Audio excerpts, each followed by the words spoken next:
அவ கையில இருக்குல்ல, அத அவ இஷ்டத்துக்கு ஆடுறான். அவளுக்கு அந்த சிவப்பு கலர் ஐஸ் தான் பிடிக்கும். ஐயோ அது எனக்கு பிடிக்காதே. சத்தியமா சொல்லுறேன், அதுதான் நமக்கு வாங்கி கொடுப்பா. ஐயா அந்த ஐஸ்கிரீம் திங்கிறதுக்கு திங்காமலே இருக்கலாமே. நான் உங்களுக்கு சூப்பரா ஐஸ்கிரீம் வாங்கி தரேன், சரியா? எந்த ஐஸ்கிரீம் வாங்கி தருவ? அது உங்களுக்கெல்லாம் தெரியாது, அது எனக்கு மட்டும்தான் தெரியும். அது இப்ப புதுசா வந்திருக்கு அந்த ஐஸ்கிரீம். அத பத்தி உங்களுக்கு எதுவுமே தெரியாது, எனக்கு மட்டும்தான் தெரியும். எப்படி வந்து சிக்கிக்கும் பத்தியாடா? அதானே, அந்த ஐஸ்கிரீம் ரொம்ப டேஸ்டா இருக்கும், எனக்கு மட்டும்தான் தெரியும். அது எனக்கு மட்டும்தான் தெரிஞ்சது, யாருக்குமே தெரியாது. என்னமோ இவாதான் அந்த ஐஸ்கிரீமை தயாரிச்ச மாதிரியே பேசுறா பாரு. ஆமாடா. ஏன் அந்த ஐஸ்கிரீம் இதுக்கு முன்னாடி சாப்பிட்டிருக்கியோ? ஆமா, அன்னைக்கு ஒரு நாள் நான் ரொம்ப அழுதுட்டே இருந்தேன்ல, தூக்கம் வரலன்னு. அதான் எப்பவும் தூங்கறதுக்கு முன்னாடி அழுவிய, நீ சொல்லு. அதான் அன்னைக்கு நான் தூங்கறதுக்கு முன்னாடி அழுதேன்ல, அதான் கிஷோ சித்தப்பா வா அப்பா கடையில போய் உனக்கு ஐஸ்கிரீம் வாங்கி தரேன்னு என்ன கூட்டிட்டு வந்தாங்களா. அப்பதான் நாங்க அந்த ஐஸ்கிரீமை கண்டுபிடிச்சோம். அப்பா என்ன டேஸ்ட் தெரியுமா? அவ்வளவு டேஸ்டாவா இருந்தது. அத்தாடி என்ன டேஸ்டா இருந்துச்சு தெரியுமா? கிச்ச சித்தப்பா என்ன கேட்டு பாரு. எங்க கிட்ட கிச்ச சித்தப்பா சொல்லவே இல்ல. ஆமா, உங்ககிட்ட எல்லாம் சொல்ல மாட்டாங்க, நீங்க சின்ன பிள்ளைல. அதான் நாம சின்ன பிள்ளைல, இவ ரொம்ப பெரிய ஆளு பத்தியா. அத தூங்குறதுக்கு முன்னாடி அழுதா. ஆமா, நீ எதுக்கு தினமும் தூங்குறதுக்கு முன்னாடி அழுத? தூங்குறதுக்கு தான். அப்ப தூங்குறதுக்கு முன்னாடி எல்லாரும் அழுதுட்டா தூங்குறாங்க? தூங்குறதுக்கு முன்னாடி அழுதுட்டு தான் தூங்கணும், உனக்கு தெரியவே இல்ல. பாத்தியாடா நாம எப்படி வந்து சிக்கிருக்கோம். நீ விடுறா, அவ என்ன ஐஸ்கிரீம் வாங்கி தரான்னு பாப்போம். அந்த ஐஸ்கிரீம் எவ்வளவு? 5 இல்ல 5 3 2 1 இல்ல இல்ல 5000 ரூபாய். எவ்வளவு? அடி 5000 ரூபாய். 5000 ரூபாய் இல்ல இல்ல இல்ல 10000 ரூபாய். அவளுக்கு ஒண்ணு ரெண்டே தெரியலடா. 10000 ரூபாயாண்டா? 10000 ரூபாய் இல்ல 9000 ரூபாய். உன் கையில எவ்வளவு இருக்குது? இது எவ்வளவு? எது? என் கையில இருக்குது 50 ரூபாய். இவ்வளவு ரூபாதான். இதுக்கு எத்தனை ஐஸ் வரும்? 100 ஐஸ் வரும். இந்த 50 ரூபாய்க்கு உனக்கு 100 ஐஸ்கிரீம் வருமா? இல்ல 5000 ஐஸ்கிரீம் வரும். இந்த பாரு, ஒழுங்கா அந்த 50 ரூபாய் எங்க கையில தா. ஒழுங்கா நாங்களே உனக்கு ஐஸ்கிரீம் வாங்கி தரோம். தர மாட்டேன், நான் அழுவேன். ஐயோ, குமாரப்பாக்கு குடுக்கறதுக்கு ஆளே இல்லன்னு இவ கையில கொண்டு கொடுப்பாங்களா? நான் பத்திரமா தான் வச்சிருக்கேன். காட்டு, என் சட்டைக்குள்ள வச்சிருக்கேன். சப்பா, சரி வாங்க, ஞானாவது கடைக்கு போவோம். ஒழுங்கா ஐஸ்கிரீம் வாங்கலையோ, அதுக்கப்புறம் தான் இருக்கு. அதெல்லாம் நான் நல்லா தான் ஐஸ்கிரீம் வாங்குவேன். வாங்கி தரலன்னா தானே இருக்கு. நான் சொல்ற ஐஸ்கிரீம் தான் நீ வாங்கி தரணும். இல்ல, நான் வாங்கி தரத நீங்க திங்கணும். வாங்கி தந்து தொலை, வா. பாத்து வா. நான் பெரிய பிள்ளை, நான் பாத்து வந்துருவேன். நீ தான் குட்டி பையன், பாத்து போ. நான் குட்டி பையன். ஆமா, ஒழுங்கா கடைக்கு வா சொல்லிட்டேன். டேய் மெதுவா போங்கடா. பாத்து வா. நீ பாத்து போ. டேய் அண்ணாச்சி கிட்ட திறந்திருக்கடா, சீக்கிரம் வாங்க.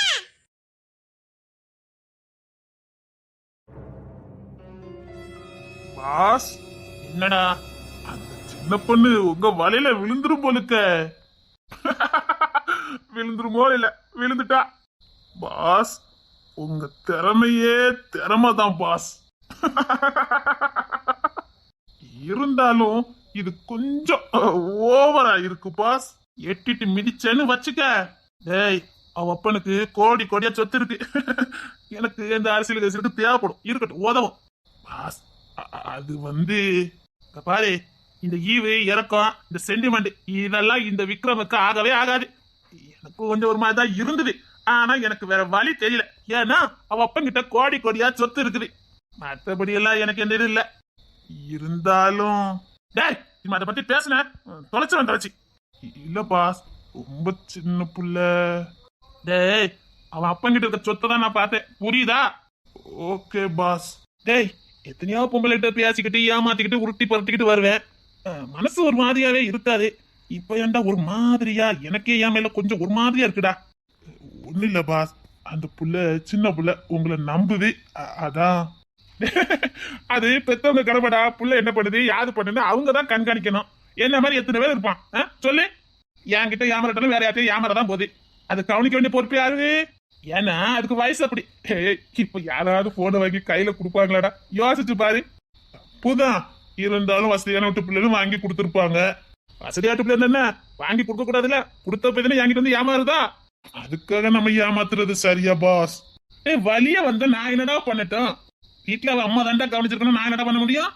புள்ள ஏதோ சின்ன புள்ள நினைச்சிருக்கலாம், அதுக்கு நான் ஒண்ணும் பண்ண முடியாதா? நாளை ரொம்ப நியாயஸ்தான்டா. ஆமா பாஸ், நீங்க ரொம்ப நியாயஸ்தான் தான். பாத்தலடா அந்த புள்ள என்ன நெருங்கி வந்தது, நான் ஒதுங்கி நின்னேன். நான் எவ்வளவு யோக்கியம் பாத்தியாடா? ஆமா பாஸ். ஏன் பாஸ் இந்த பொழப்பு நமக்கு? பேசாம ஒரு கோடீஸ்வர பிள்ளைய பார்த்து நீங்க முறைப்படி கல்யாணம் பண்ணிட்டா என்ன? எதுக்கு இந்த வேலை? வேஸ்ட் தானே பாஸ். நீ ஏன் இவ்வளவு யோசிக்க மாதே? நானும் எங்க அப்பனும் யோசிக்காம இருப்போமா? இங்க பாருடா, கோடீஸ்வர பிள்ளைய பார்த்து கல்யாணம் பண்ணது எனக்கு பெரிய விஷயமே கிடையாது. இப்பவுமே எனக்கு பொண்ணு பார்த்தாங்க தெரிஞ்சா அவன் இவனு போட்டு போட்டு பொண்ணை கொடுப்பான். அப்படி கல்யாணம் முடிச்சா ஒருத்தி கூட தாண்டா கல்யாணம் பண்ண முடியும். என்னப்பா சொல்றீங்க? ஆமாடா, ஒருத்திய கல்யாணம் முடிச்சா ஒரு வீட்டு சொத்து தானடா கிடைக்கும். இப்படி பல வீட்டு சொத்து கிடைக்காத. கல்யாணம் பண்ணாம இருக்க போய் இதோட இப்ப இந்த பிள்ளை எல்லாம் சிக்கி இருக்கு. இனி இந்த பிள்ளை அப்பனை மிரட்டி கொஞ்சம் சொத்து சொத்தை வாங்கிடுவேன். அடுத்து இன்னொன்னு பாப்பேன், அவ அப்பனை மிரட்டி கொஞ்சம் வாங்குவேன். இப்படி பல வீட்டு சொத்து கிடைக்கும்டா. இந்த பொழப்புக்கு காசு பணம் சாக்கடையில கிடந்தா கூட நானே எங்க அப்பனும் இறங்கி எடுப்பேன்டா, முங்கி நீச்சல் அடிச்சு எடுப்பேன்டா. அது பார்த்தாலே தெரியுது. இந்த கக்குசு எல்லாம் அழகா கையை விட்டு எடுப்போம்டா. ஏன்னா அது காசு. காசுன்னு சொல்லிட்டா நாங்க என்ன வேணாலும் பண்ணுவோம். காசு எங்க இருந்தாலும் சரி கூச்சப்படாம இறங்கி எடுப்போம். காசுனாலே போன உசுறு கூட எங்களுக்கு திரும்பி வந்துடும்டா. பணம் பணம் பணம் பணம் தான்டா. பணத்துக்காக நாங்க என்ன வேணாலும் பண்ணுவோம்டா. ஏன் ஒரு குடும்பத்தையே அழிச்சிருக்கோம். அந்த குடும்பத்தை தர மட்டமாக்கி தான்டா நாங்க அஸ்திபாரமே போட்டோம். அந்த குடும்பத்தை இருக்கடம் தெரியாம ஆக்கிட்டோம். அந்த குடும்பத்தை அழிச்சு அதுல தாண்டா நாங்க அஸ்திபாரமே போட்டிருக்கோம். எங்க அஸ்திபாரமே அங்கதானே ஆரம்பம் வச்சது. இப்ப அந்த குடும்பம் இல்லாமலே போச்சு. ஆனா நாங்க கொடி கட்டி பறக்கோண்டா. அப்படியா பாஸ்? என்ன உன்னை அழிச்சாதான்டா இன்னொன்னு உருவாக்க முடியும். அந்த குடும்பத்தை அழிச்சுதான் நாங்க மேலேயே வந்தோம். பணம்டா பணம். சரிதான் பாஸ். ஏன் பாஸ் அந்த குடும்பத்தை அழிச்சிங்களே, அந்த குடும்பத்துல மிச்ச மீதுன்னு ஏதாவது திரும்ப வந்ததுன்னா உங்க நிலைமை?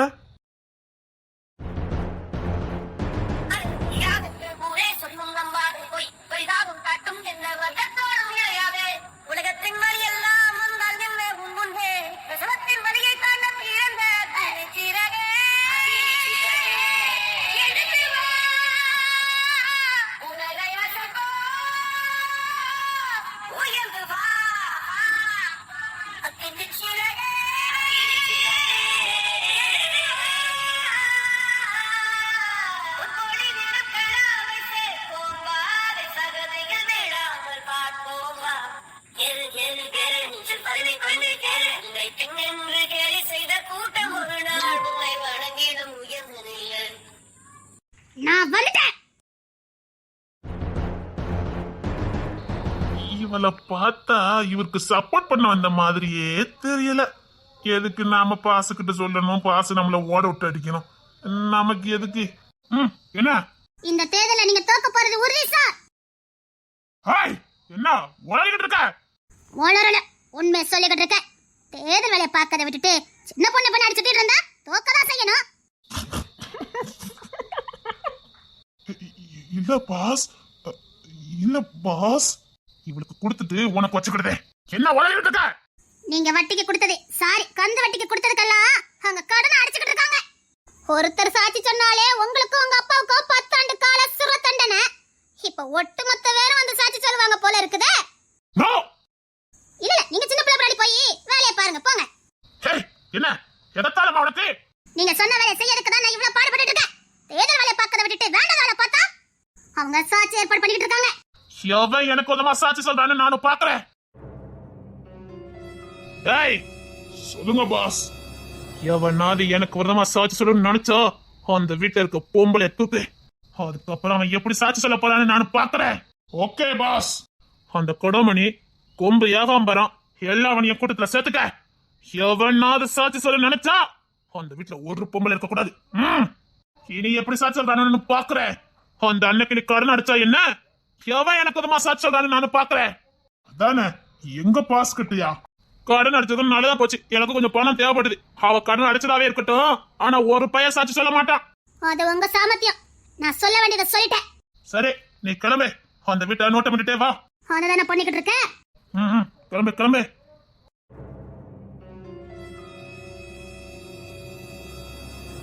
என்னடா என்ன அவசரமா வர சொன்னியா? எதுக்கு? பாரு, நான் நம்ம தங்கச்சி தேடி போறேன். என்னடா சொல்ற? ஆமாடா, நம்ம தங்கச்சி உசுரோட தான் இருக்கா. ஆனா எங்க இருக்கா, எப்படி இருக்கான்னு தெரியாது. கல்யாணம் முடிஞ்சுட்டா இல்ல தனியா தான் வாழ்ந்துட்டு இருக்காளா எதுவும் தெரியாது. பாரு, அவ இருக்கான்னு மட்டும் எனக்கு தகவல் வந்திருக்கு. நான் தேடி போறேன். நான் வர்றதுக்கு 2 நாள் ஆகும். அவ பொண்ணு தரைய கொஞ்சம் சமாளிச்சுக்க. நம்ம தங்கச்ச பார்க்க போற, நானும் வரேன்டா. டேய், தங்கச்சி கிடைச்சுன்னு ஒன்றரை முத சொல்லுவேன். நீ வந்து பாரு. நீங்க சமாளிக்க வேணும்டா.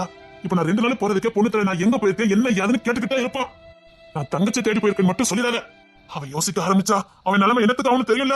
தங்கச்சிங்க வார்த்தையை அவன் காதுல விழ வேண்டாம். அதை எப்படி சமாளிக்கணும் நீதான் பாத்துக்கணும். புரியுதா?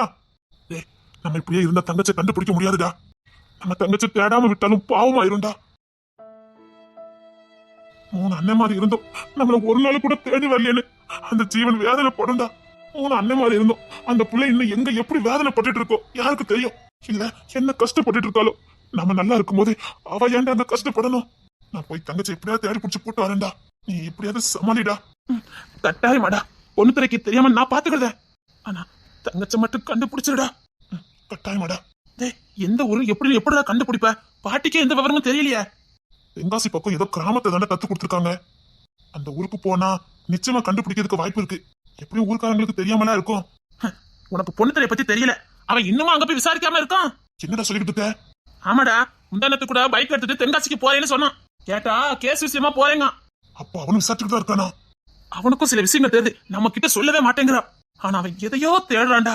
என்ன தேடுதான்னு அது அவனுக்கும் தெரியல, நமக்கும் தெரிய மாட்டேங்குது. ஆனா தேடி போறான். ஏதோ ஒரு அடையாளத்தை வச்சே தேடுறான்டா. அவன் கிட்ட ஓப்பனா கேட்கறதுக்கும் பயமா இருக்கு. நாம ஏதோ தொலைச்சு கேட்டு அவனுக்கு ஏதாவது ஒண்ணு ஆயிட்டுனா? அதனால அவன் கிட்ட எதையும் கேட்க முடியல. அவனுக்குன்னு சில அடையாளங்கள் வருதுடா. என்னன்னுதான் தெரிய மாட்டேங்குது. ஆமாடா, அவன் அந்த அடையாளத்தை வச்சுதான்டா எல்லாத்தையுமே கணிக்கிறான். ஆதிராட்ட கூட சொல்லியிருக்கான், ஏதோ கனவு வருமா, அந்த கனவு படிதான் அவன் எல்லாமே பண்ணுவானா. டேய், அது கனவு இல்லடா, அவனுக்கு வர சின்ன சின்ன ஞாபகங்கள். அது என்னடா சொல்ற? ஆமாடா, அவனுக்கு பழைய நினைவுகள் அப்பப்போ வந்துட்டு தான் போகுமா. அது அவன் கனவுன்னு நினைக்கிறான்டா. இது எப்படி உனக்கு தெரியும்? நான் டாக்டர்கிட்ட கேட்டேன். அப்பப்போ அந்த பழைய நினைவுகள் வரும். ஆனா அதை நினைவுகள் அவன் நினைக்க மாட்டான். அது கனவாதான் அவருக்கு தோணும்னு சொன்னாரு. ஓ, அப்படிதான் நம்ம பிறந்த ஊர்லயே போய் வீட்டு எடுத்திருக்கான். பிறந்த ஊர் இல்லடா, நம்ம பிறந்த வீடே அதான்டா. என்னடா சொல்ற? ஆமாடா, அந்த வீட்டுல தான்டா வாழ்ந்தோம். டேனியலு எல்லாத்தையும் அலசி ஆராய்ஞ்சிட்டான்.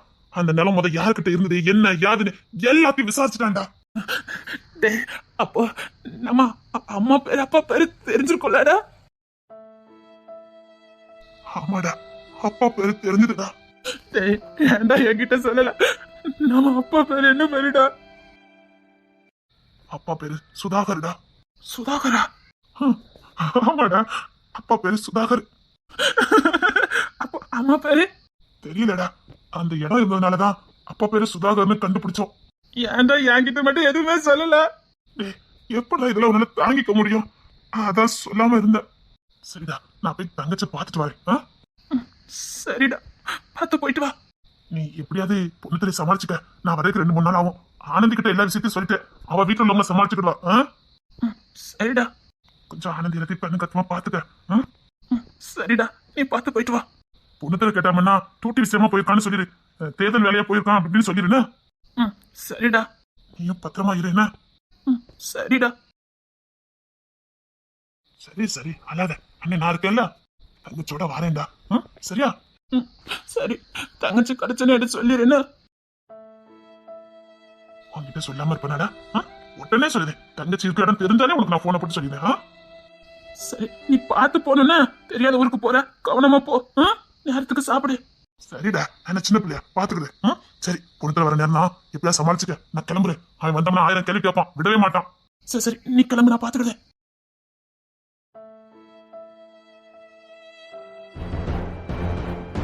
ஏய் தருண், என்ன பொண்ணு தரா? டேய், எதுல உச்சி வெயில நின்னுட்டு இருக்கா? ஏண்டா உள்ள நிக்க வேண்டியதுதானே? உன்னதான் பார்க்க வந்தேன், அதான். ஏன்டா புள்ள மரியாதை இருக்க? ஏன்டா வெயில அலையுத? சரி உள்ள போ, நான் வாரேன் போ. இல்ல, உன்னை பாத்துட்டு வீட்டுக்கு போறேன். அப்பா, புள்ள மாதிரியா இருக்கான். மூஞ்சி மோனே பாரு. வெயில அலைஞ்சு மூஞ்சி போல கருத்து போச்சுடா. நீ உள்ள போட, நான் வாரேன். எனக்கு சின்ன வேலை இருக்கு, முடிச்சுட்டு வாரேன். நீ உள்ள போய் வாரேன். சரி சரி. ஆமா, விக்கிங்க அவன் இப்பதான் தேர்தல் வழியா வெளியில போறானா, உன்கிட்ட சொல்ல சொன்னான். தேர்தல் வழியா போயிருக்கானா? எந்த தகவலும் எனக்கு உள்ள வரலையே. அவனுக்கு மெயில் வந்திருக்குமா இருக்கும், அதான் அவசரமா போறான். என்கிட்ட சொல்லாம போக மாட்டானே, எங்க போயிருக்கானா? தேர்தல் வழியா போறீங்கன்னா எங்க போனதில்ல, ராஜபாளையம் போயிருப்பான்னு நினைக்கேன். அப்படி என்ன சொல்லாம போக மாட்டானே. டேய், உண்மையை சொல்லி எங்க போயிருக்கான்? சத்தியமா தான்டா, இப்பதான் தேர்தல் வழியா வெளியில போறானா. ராஜபாளையம் தான் எனக்கு சொன்ன வந்துச்சு. ராஜபாளையமா ராஜகோட்டையா எனக்கு தெரியலையா, மறந்துட்டேனே. சரி, நான் இந்த போனை போட்டு பேசிக்கிட்டேன், நீ உள்ள வா. சரி, சாப்பிட்டியா என்ன? சாப்பிட்டேன். புள்ள மரியா இருக்க புள்ள, வா வா, ஏதாவது வாங்கி தரேன், சாப்பிடு வா. சரிடா.